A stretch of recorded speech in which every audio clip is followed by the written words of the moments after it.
Une fenêtre standard de WPS Writer se présente comme suit. Complètement au sommet, nous avons la barre des titres qui est fusionnée avec notre barre des menus.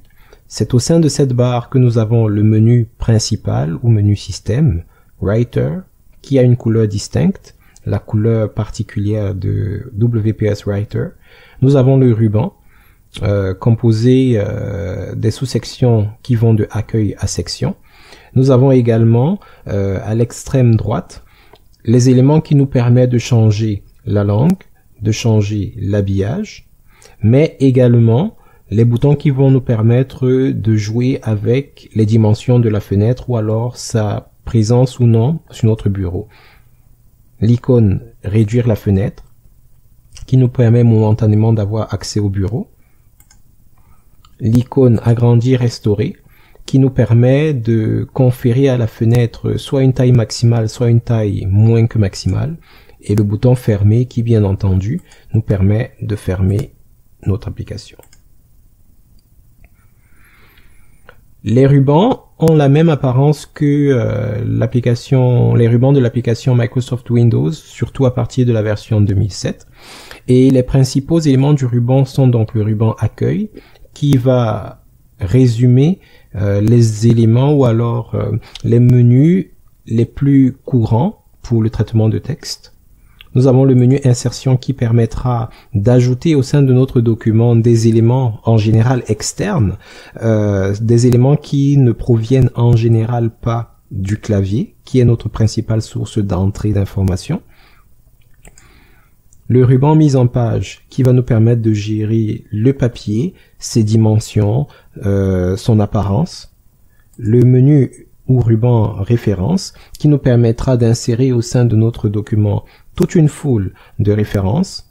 Le menu révision qui nous permettra d'ajouter une dimension collaborative à notre document en permettant notamment le suivi des modifications, la saisie de commentaires, certaines informations d'ordre statistique également.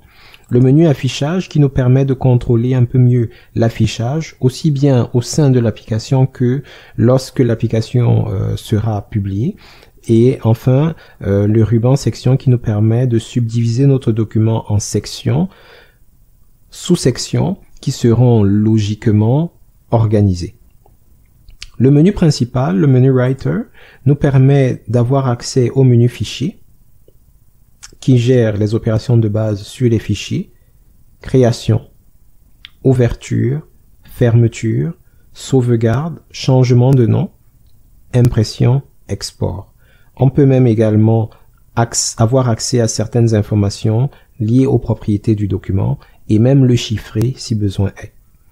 Nous avons le menu modifier qui est comparable au menu édition de plusieurs autres applications qui va nous permettre des actions comme annuler, rétablir, copier, coller, rechercher, remplacer. Le menu affichage, semblable au ruban affichage, qui va nous permettre de jouer avec l'affichage de notre document afin de pouvoir mieux l'exploiter.